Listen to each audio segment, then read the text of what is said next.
Hi, நான் Kirubakaran Rajendran. Welcome to another video with Groww. So Groww மூலிமா நிறைய இன்ட்ரெஸ்டிங்கான ட்ரேடிங் ரிலேட்டட் வீடியோஸ் பார்த்துட்டு இருக்கோம். ஸோ இதுக்கு முன்னாடி நான் நிறைய இண்டிகேட்டர்ஸ் பேஸ் பண்ணி நிறைய வீடியோஸ் பண்ணியிருக்கோம். ப்ளஸ் ஆப்ஷன்ஸ் பற்றி நிறைய பேசியிருக்கோம், ஃபிபனாசி பற்றி நிறைய பேசியிருக்கோம். ஸோ அந்த வீடியோஸ்லாம் நீங்கள் மிஸ் பண்ணியிருந்தீங்கன்னா டிஸ்கிரிப்ஷனில் அந்த பிளேலிஸ்ட்டோட டீட்டெயில்ஸ் இருக்குது, நீங்கள் அதை செக் பண்ணுங்கள். ஸோ அதை செக் பண்ணிங்கனாலே லாஸ்ட் ஆல்மோஸ்ட் 35 வீடியோஸ் நம்ம பண்ணியிருப்போம், அது எல்லாமே நீங்கள் பார்க்கலாம். ஸோ இந்த வீடியோவில் நம்ம என்ன பார்க்க போகிறோம்னா, கரண்ட்டாக market is all time high. So when market வந்து இது வரைக்கும் பார்த்த லெவல்ஸை விட ஒரு ஹை லெவலில் இருக்கும்போது மார்க்கெட்டோட பிஹேவியரே டோட்டலாக டிஃப்ரெண்ட்டாக தான் இருக்கும். ஸோ நீங்கள் இதுக்கு முன்னாடி பார்த்த மார்க்கெட்டுக்கும் இதுக்கப்புறம் பார்க்க போகிற மார்க்கெட்டுக்கும் ஓவரால் பிஹேவியர் டிஃப்ரெண்ட்டாக இருக்கும்.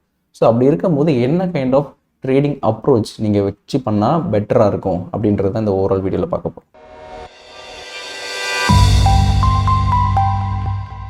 ஸோ மார்க்கெட் எப்பவுமே ஆல் டைம் ஹையில் இருந்தால் நம்ம ஒரு டாப் டவுன் அப்ரோச் அப்படின்றத ஒன்று ஃபாலோ பண்ணுவோம். ஸோ அப்படி என்னென்னா, ஃபஸ்ட்டு மார்க்கெட் சென்செக்ஸ் நிஃப்டி இது எல்லாமே ஆல் டைமில் ஹையில் இருந்தால் கூட நம்ம அதுலேருந்து டீப் டவுனாக ஷார்ட் லிஸ்ட் பண்ணணும். என்ன செக்டர் ஃபர்ஸ்ட் ஆஃப் ஆல் இப்போ ஆல் டைம் ஹையில் இருக்குது, இல்லைனா லாஸ்ட் 1 இயரில் இது ரொம்ப ஆல் டைம் ஹையில் இருக்குது அப்படின்னு ஃபஸ்ட்டு செக்டரை ஷார்ட் லிஸ்ட் பண்ணணும். செக்டரை ஷார்ட் லிஸ்ட் பண்ணதுக்கப்புறமா அந்த செக்டரில் எந்தெந்த ஸ்டாக்ஸ்லாம் நாட் ஒன்லி லாஸ்ட் 1 இயர் ஹையில் இருக்குது, even with respect to all time high எது ஹையில் இருக்குது அப்படின்னு பார்க்கணும். ஏன்னா லாஸ்ட் 1 இயர் ஹையில் இருந்தால் ப்ராபப்ளி அது இதுக்கு முன்னாடி ஒரு பெரிய பீக் போயிருக்கும், அதுலேருந்து கரெக்ஷன் இருந்திருக்கும். ஸோ நம்ம அதை மட்டும் சூஸ் பண்ண பார்த்தாது. ஸோ லாஸ்ட் 1 இயர் ஹை மட்டும் இருக்கக்கூடாது, even with respect to price அது ஆல் டைம் ஹை லெவலில் இருக்கணும். ஸோ அந்த மாதிரி ஸ்டாக்ஸை தான் நம்ம ஃபஸ்ட்டு ஷார்ட் லிஸ்ட் பண்ண போகிறோம். ஸோ ஃபஸ்ட்டு நம்ம எப்படி எந்தெந்த செக்டர்ஸ்லாம் பெர்ஃபார்ம் பண்ணுது, எந்தெந்த செக்டர்ஸ்லாம் கரண்ட்டாக லாஸ்ட் 1 இயரில் நல்லா பெர்ஃபார்ம் பண்ணியிருக்குன்னு ஃபஸ்ட்டு பார்ப்போம்.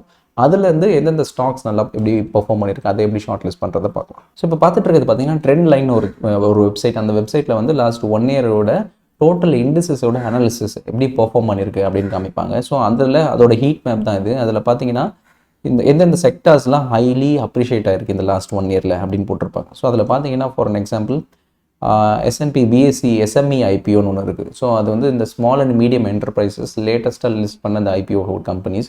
So those are relatively new companies. So அதை நம்ம கன்சிடர் பண்ண முடியாது. அதுக்கு அடுத்த செக்டர்னு பார்த்தீங்கன்னா இண்டஸ்ட்ரீஸ்னு பார்த்தீங்கன்னா Nifty PSU bank, so public sector banks, அதுதான் லாஸ்ட் 1 இயரில் ஆல்மோஸ்ட் 68.9% அப்ரிஷியேட் ஆகிருக்கு.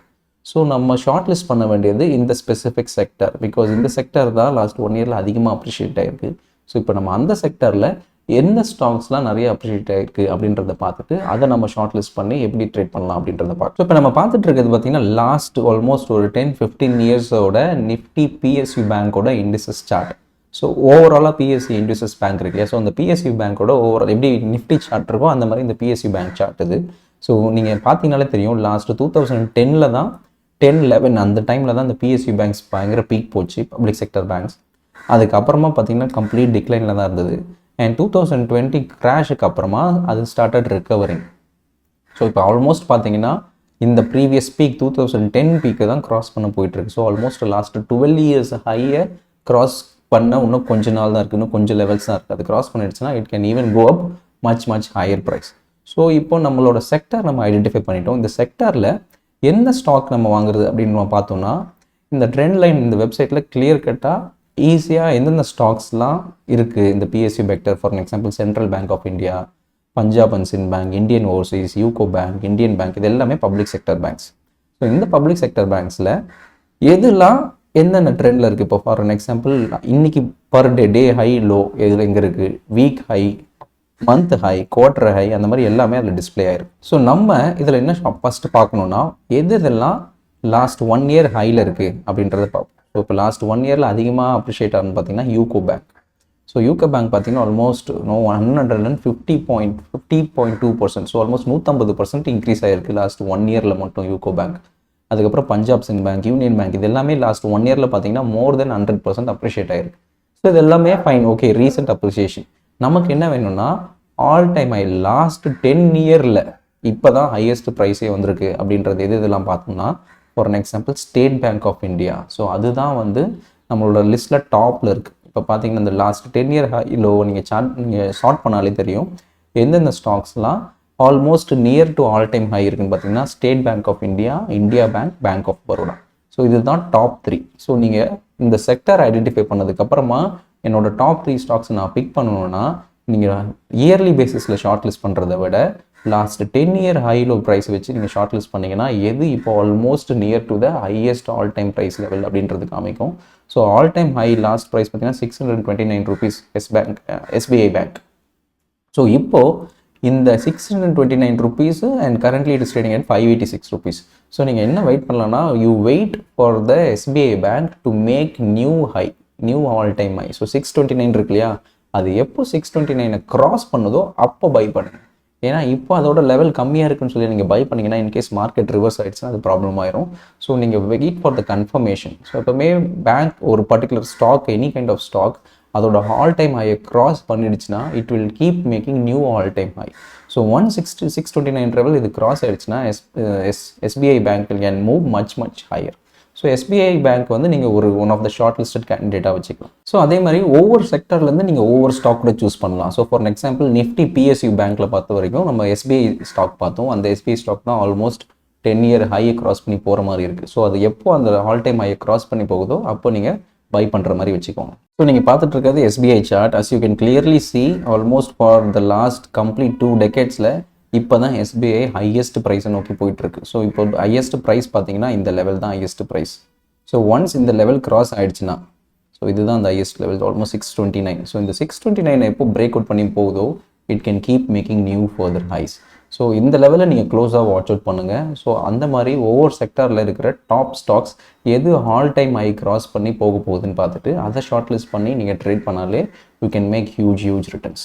ஸோ நம்மளோட செக்டரல் அனாலிசிஸ் படி ஃபஸ்ட்டு நிஃப்டி PSU பேங்க் பார்த்தோம். ஸோ அதுதான் highest almost 68.9% of overall returns 1 yearல. நெக்ஸ்ட் பார்த்தீங்கன்னா S&P BSE இண்டஸ்ட்ரியலிஸ்ட். இந்த இண்டஸ்ட்ரியலிஸ்ட் இதில் இருக்கிற இந்த செக்டரில் இந்த இண்டஸ்ட்ரீஸில் இருக்கிற ஸ்டாக்ஸ் அதிகமாக அப்ரிஷியேட் ஆகிருக்குன்னு போட்டிருக்கும் போது அதில் எந்த ஸ்டாக்கு லாஸ்ட் 1 yearல அதிகமாக அப்ரிஷியேட் ஆகிருக்கு அண்ட் லாஸ்ட் 10 yearsல எது அதிகமாக அப்ரிஷியேட் ஆகிருக்குன்னு பார்ப்போம். ஸோ அஸ் பர் அந்த அனாலிசிஸ் படி பார்த்தீங்கன்னா நீங்கள் அதே மாதிரி BSE இண்டஸ்ட்ரியல்ஸ் கொண்டு வந்துட்டு லாஸ்ட் 10-year ஹை இருக்கு இல்லையா, ஸோ அதை நீங்கள் ஸ்டார்ட் பண்ணிங்கன்னா எந்த particular stock KEI industries, so அதுதான் நம்மளோட லிஸ்ட்டில் இப்போ வருது. ஸோ அது வந்து ஆல் டைம் ஹை மேக் பண்ணியிருக்கு அப்படின்னு இதில் காமிக்குது இந்த ஓவரால் ஸ்கேனரில். ஸோ நம்மளோட க்ரோத் சார்ட்டில் போய் பார்ப்போம். சார்ட்டில் பார்த்தீங்கன்னாலும் தெரியுது ஆல்மோஸ்ட் 2400 rupees. ஸோ அதெல்லாம் பார்த்தீங்கன்னா ஒரு கட்டத்தில் ரொம்ப ஆல்மோஸ்ட் 30 rupees 40 rupeesல ட்ரேட் ஆகிட்டு இருந்தது. ஸோ ஆல்மோஸ்ட் 2020 கிராஷில் பார்த்தீங்கன்னா கூட ஜஸ்ட் 250 rupees தான் இருந்தது. பட் எவென்ச்சுவலி இப்போ பார்த்தீங்கன்னா ஆல்மோஸ்ட் மோர் தென் 10 times ரிட்டர்ன்ஸ் 2500 வரைக்கும் போயிடுச்சு. ஸோ இப்போது நீங்கள் இதுவே பார்த்தீங்கன்னா இங்கே இந்த இடத்துலேயே ஆல் டைம் ஹை கிரியேட் ஆயிருக்கு இல்லையா. ஸோ ஒன்ஸ் இந்த ஹை கிராஸ் ஆயிடுச்சுன்னா இதுதான் ஆல் டைம் ஹை. ஸோ இந்த ஆல் டைம் ஹை கிராஸ் ஆனதுக்கப்புறமா பாருங்கள் ஆல்மோஸ்ட் 636 கிராஸ் ஆனதுக்கப்புறமா it started making new all time high. So every time வந்து ஒரு ஸ்டாக் ஒரு ஆல் டைம் ஹை கிராஸ் ஆயிடுச்சுன்னா it will keep on making new high. So that is the best indicator. So எப்போவுமே நம்ம கம்மியாக ஒரு சின்ன லோவர் 52 week லோவோ இல்லை டவுன் ட்ரெண்டில் இருக்க ஸ்டாக்ஸ் தான் வாங்க ட்ரை பண்ணுவோம். பட் எப்போவுமே அப் ட்ரெண்டில் இருக்க ஸ்டாக்ஸை வாங்கணுன்றதுக்கு இது ஒரு நல்ல உதாரணம். ஸோ எக்ஸாக்ட்லி அதே தான் நடந்திருக்கு. ஸோ ஒன்ஸ் ஒரு stock all time high cross பண்ணி புது ஆல் டைம் ஹை கிரியேட் ஆகிடுச்சுன்னா no one can stop it. It can keep moving up and up. So அதே தான் இந்த KEI இண்டஸ்ட்ரீஸை பொறுத்த வரைக்கும். ஸோ ஃபஸ்ட்டு இந்த all time high 600 levels cross பண்ணதுக்கப்புறமா 1000 கிட்ட போச்சு, 1000லேருந்து 1500 போச்சு, 1500லேருந்து 2000 போச்சு, இப்போ ஆல்மோஸ்ட் 2500 வந்து நிற்குது. ஸோ நீங்கள் ஒரு பர்டிகுலர் ஸ்டாக்கை ஷார்ட் லிஸ்ட் பண்ணணும் எப்போவுமே மார்க்கெட் ஆல் டைம் ஹையில் இருக்குன்னா first last 1 year high cross ஆகிடுச்சான்னு பாருங்கள். அந்த நெக்ஸ்ட்டு புது ஒரு ஆல் டைம் ஹை கிரியேட் ஆன மூமெண்ட்டே நீங்கள் என்டர் பண்ணிவிடுங்க. You don't need to wait for the pullback. ஒரு புது ஆல் டைம் ஹை கிரியேட் பண்ணிச்சுன்னா உடனே நீங்கள் என்டர் பண்ணிட்டீங்கன்னா you can ride the trend for a longer period of time. So அதுக்கு நீங்கள் எடுத்தவரே நிறைய ஸ்டாக் இருக்கிறதுனால எந்த ஸ்டாக் நீங்கள் ஷார்ட் லிஸ்ட் பண்ண முடியாமல் இருக்கிறதுனால தான் இந்த செக்டோரியல் அனாலிசிஸ் ரியலி ஹெல்ப்ஃபுல்லாக இருக்கும். ஸோ நீங்கள் ஜஸ்ட் இந்த ட்ரெண்ட் லைன் ஸ்டாக்கில் போயிட்டு ட்ரெண்ட் லைன் வெப்சைட்டில் போயிட்டு எந்த பர்டிகுலர் ஸ்பெசிஃபிக் இண்டிசஸ் வந்து ஹையஸ்ட் ரிட்டர்ன்ஸ் கொடுத்துருக்கு பாருங்கள் அந்த லாஸ்ட் 1 yearல. ஒன்ஸ் அது நீங்கள் ஷார்ட் லிஸ்ட் பண்ணதுக்கப்புறமா அதுக்குள்ளே போயிட்டு எந்த பர்டிகுலர் ஸ்டாக் கரண்ட்டாக ஆல் டைம் ஹையில் இருக்குது. லாஸ்ட் 10 yearsல பார்த்தீங்கன்னா லாஸ்ட் ஆல் டைம் ஹையில் PSU பேங்க் படி SBI பேங்க் இருந்தது. அதுக்கு அடுத்தது இண்டஸ்ட்ரியல் செக்டர் படி KEI இண்டஸ்ட்ரீஸ் இருந்தது. ஸோ அந்த மாதிரி ஒவ்வொரு செக்டார்லையும் நீங்கள் எடுத்து நீங்கள் ஷார்ட் லிஸ்ட் பண்ணி ஒரு ஸ்டாக்கு நீங்கள் ஒவ்வொரு செக்டார்லேருந்து எடுத்தால் கூட போதும். நீங்கள் இந்த ஆல் டைம் ஹை வேவை நீங்கள் ரைட் பண்ணிகிட்டே போகலாம்.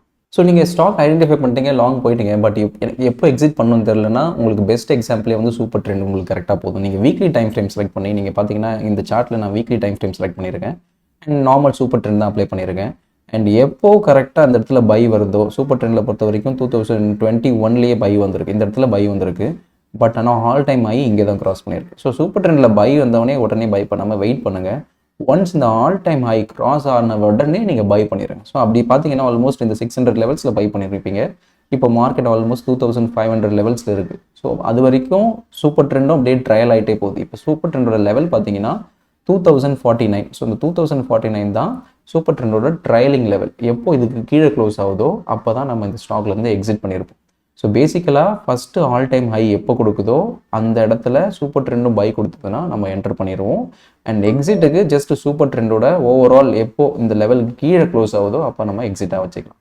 ஸோ நீங்கள் all you have to do is சிம்பிளாக இந்த மாதிரி ஒரு சூப்பர் ட்ரெண்ட் இண்டிகேட்டர் கூட நீங்கள் அப்ளை பண்ணிவிட்டு எப்போ அந்த பர்டிகுலர் இண்டிகேட்டர் வீக்லி டைம் ஃப்ரேமில், ஏன்னா டெய்லி டைம் ஃப்ரேமில் நிறைய நாய்ஸ் இருக்கும். ஸோ வீக்லி டைம் ஃப்ரேமில் எப்போ அந்த லெவலுக்கு கீழே க்ளோஸ் ஆகுதோ அப்போ நீங்கள் எக்ஸிட் பண்ணால் போதும். ஸோ அப்படி இருக்கும்போது இந்த மாதிரி ஒரு பெரிய மல்டி பேக்கரை ஈஸியாக நம்ம கேப்சர் பண்ணலாம். ஸோ எப்போவுமே மார்க்கெட் ஆல் டைம் ஹையில் இருக்கும் போது நம்ம மேக்ஸிமம் பெனிஃபிட் என்ன பண்ணணும்னா, இந்த மாதிரி எந்தெந்த பர்டிகுலர் ஸ்டாக்ஸ்லாம் ஆல் டைம் ஹை புது ஹை கிரியேட் ஆகுதோ அந்த பர்டிகுலர் ஸ்டாக்கில் நீங்கள் ட்ரேட் பண்ணுறது தான் மச் பெட்டர். ஏன்னா அந்த ஸ்டாக்ஸ் மற்ற ஸ்டாக்ஸை விட மொமெண்டம் ரொம்பவே ஃபாஸ்ட்டாக இருக்கும். So within short span of டைமில் ரொம்பவே ஃபாஸ்ட்டாக மூவ் ஆகும். ஸோ ஷார்ட் பீரியடில் ஹையர் ரிட்டர்ன்ஸ் எடுக்கிறதுக்கு இந்த மாதிரி ஸ்டாக்ஸை சூஸ் பண்ணுறது தான் பெஸ்ட் ஆப்ஷன். அண்ட் நிறைய பேர் கவுண்டர் ட்ரெண்ட் எடுப்பாங்க. ஃபார் எக்ஸாம்பிள் மார்க்கெட் இப்போ ஆல் டைம் ஹையில் போச்சுன்னா அது உடனே கரெக்ஷன் ஆகும், இன்னும் ஃபர்தராக ஒரு 10% கரெக்ஷன் வரும், 30% கரெக்ஷன் வரும்னு சொல்லிட்டு வெயிட் பண்ணுவாங்க. பட் நீங்கள் வெயிட் பண்ண மார்க்கெட் இன்னும் மேலே தான் போகும். அதை அவாய்ட் பண்ணிவிடுங்க. ஸோ எப்போவுமே மார்க்கெட் ஆல் டைம் ஹையில் இருக்கும் போது don't try to trade against the trend. So ட்ரெண்டுக்கு அகெயின்ஸ்டாக போகாதீங்க. ஸோ இன்ஸ்டெட் ஆஃப் பையிங் நிறைய பேர் என்ன பண்ணுவாங்க, புட் ஆப்ஷன்ஸ்லாம் ட்ரேட் பண்ணுவாங்க. ஏன்னா மார்க்கெட் இங்கேருந்து டேர்ன் அவுட் ஆச்சுன்னா எனக்கு பெரிய ப்ராஃபிட் இருக்கும், ஏன்னா கரெக்ஷன் ஆகும்போது புட் ஆப்ஷன் பயங்கரமாக ஆப்பர்ச்சுனிட்டி ஆகும். பட் அது மாதிரிலாம் பண்ணாதீங்க. ஏன்னா என்ன ஆகும்னா மார்க்கெட் ஆல் டைம் ஹையில் இருக்கும்போது இந்த மார்க்கெட் அவ்வளோ சீக்கிரத்தில் ஒரு டவுன் சைட் மூவ்மெண்ட்டோ ஒரு பெரிய கிராஷஸோ வரதுக்கு அவ்வளோ சீக்கிரத்தில் வாய்ப்பு இல்லை. ஏன்னா ஸ்லோ அண்ட் ஸ்டெடியாக அப் மூவ் தான் நடக்கும். ஸோ அந்த மாதிரி டைமில் don't try to trade against the trend. So put ஆப்ஷன்ஸோ இல்லைனா ஒரு கரெக்ஷன் வெயிட் பண்ணட்டும், கரெக்ஷன் வந்ததுக்கப்புறம் நான் ஸ்டாக்ஸ் வாங்குறேன், அந்த மாதிரிலாம் நீங்கள் வெயிட் பண்ணிங்கன்னா you will miss an opportunity. So இந்த மாதிரி ஆல் டைம் ஹையில் இருக்கும்போது ஃபஸ்ட் திங் ஃபைண்ட் அவுட் எந்தெந்த ஸ்டாக்ஸ்லாம் அதுவும் ஒரு செக்டரும் ஆல் டைம் ஹையில் இருக்குன்னு பார்த்துட்டு அந்த செக்டரில் எந்த ஸ்டாக்ஸ் ஆல் டைம் ஹையில் இருக்குன்னு பார்த்துட்டு அதில் ட்ரேட் பண்ணுறது தான் best option. So market all time ஹையில் இருக்கும்போது இன்ட்ராடே பேசிஸில் ட்ரேட் பண்ணுறதை விட பொசிஷனல் பேசிஸில் ட்ரேட் பண்ணுறது ரொம்பவே ஹெல்ப்ஃபுல்லாக இருக்கும். ஏன்னா இன்ட்ராடே டைம் நீங்கள் ட்ரேட் பண்ணிங்கன்னா உங்களோட டைம் ஃப்ரேம் பார்த்தீங்கன்னா பிட்வீன் 9 to 3 தான், ஒரு 6 hours விண்டோ தான் இருக்குது. So most of the time multiple stocks வந்து ஒரு பெரிய ட்ரெண்டாகி கண்டினியூ ஆகும். ஸோ இன்றைக்கி ஒரு பர்டிகுலர் ஸ்டாக் ட்ரெண்டாக இருக்குன்னா அது இந்த 6 hours முடியாது, நாளைக்கும் அது ட்ரெண்ட் ஆகும், நாளைக்கும் ட்ரெண்ட் ஆகும், அடுத்த வாரமும் ட்ரெண்ட் ஆகும். ஸோ அப்படி இருக்கும்போது நீங்கள் இன்ட்ராடே டைம் ஃப்ரேமில் ட்ரேட் பண்ணிங்கன்னா வித்தின் ஒரு 6 hours உங்கள் ட்ரேடை க்ளோஸ் பண்ணிட்டு வந்துடுவீங்க, ஒரு சின்ன ப்ராஃபிட்டோட வெளியே வந்துடுவீங்க. இதுவே நீங்கள் பொசிஷனல் பேசிஸில் ட்ரேட் பண்ணிங்கன்னா ஃப்ரம் ஆல்மோஸ்ட் இன்றைக்கி ட்ரேட் பண்ணியிருந்தீங்கன்னா அது 1 வீக்காக போகலாம், இல்லை 2 வீக்ஸாக போகலாம், ஈவன் 3 வீக்ஸாக கூட நீங்கள் கண்டினியூ பண்ணிட்டே இருக்கலாம், அஸ் லாங் அஸ் அந்த ட்ரெண்ட் கண்டினியூ ஆகிற வரைக்கும். ஸோ அப்படி இருக்கும் போது மார்க்கெட் ஆல் டைம் லைனில் இருக்கும் போது move from intraday time frame to positional time frame. So அதே மாதிரி இன்ஸ்டெட் ஆஃப் ஒரு ஆப்ஷன்ஸ் ட்ரேட்ஸ் இந்த மாதிரி ட்ரேட்ஸ் இருக்கிறதுனால டேரெக்டாக ஸ்டாக்ஸ்லேயும் நீங்கள் ட்ரேட் எடுக்கலாம். பட் ஒன் திங் நீங்கள் என்ன you have to keep in மைண்ட்னா, particular stocks like penny stocks, 1 rupee stock, 2 rupee ஸ்டாக்ஸ்லாம் நான் சடனாக 20 rupeesலாம் போகும். அந்த மாதிரி ஸ்டாக்ஸ்லாம் பம்ப் அண்ட் டம்ப் பண்ணுவாங்க. ஸோ சம்மந்தமே இல்லாமல் சில ஆப்ரேட்டர்ஸ்லாம் வந்து அந்த ஸ்டாக்ஸை பை பண்ணி செல் பண்ணுவாங்க. நம்ம அதிலலாம் போனோம்னா தேவையில்லாமல் மாட்டிப்போம், நம்மளால் எக்ஸிட் பண்ண முடியாது டியூ டு சர்க்யூட் ஃபில்டர்ஸ். அதனால் அந்த மாதிரி ஸ்டாக்ஸ்லாம் அவாய்ட் பண்ணிவிட்டு நான் சொன்ன மாதிரி செக்டோரியல் அனாலிசிஸ் பேஸ் பண்ணி அதில் எந்த ஸ்டாக்ஸ் பெஸ்ட் பர்ஃபார்மிங், ஃபண்டமெண்டலாக எது குட்னு பார்த்துட்டு அதில் ட்ரேட் பண்ணிங்கன்னா உங்களோட ஓவரால் ட்ரெண்டை ஈஸியாக ரைட் பண்ணி ஹையர் ப்ராஃபிட்ஸ் எடுக்கலாம். So this is what I wanted to convey. So இந்த வீடியோ ஹோப்ஃபுல்லி உங்களுக்கு ஹெல்ப்ஃபுல்லாக இருந்திருக்கும்னு நினைக்கிறேன். இன்கேஸ் நான் கன்வே பண்ணதில் ஏதாவது உங்களுக்கு டவுட்ஸில் கிளாரிஃபிகேஷன்ஸ் இருந்ததுன்னா கமெண்ட்ஸில் மென்ஷன் பண்ணுங்கள், நான் அட்ரஸ் பண்ணுறேன்.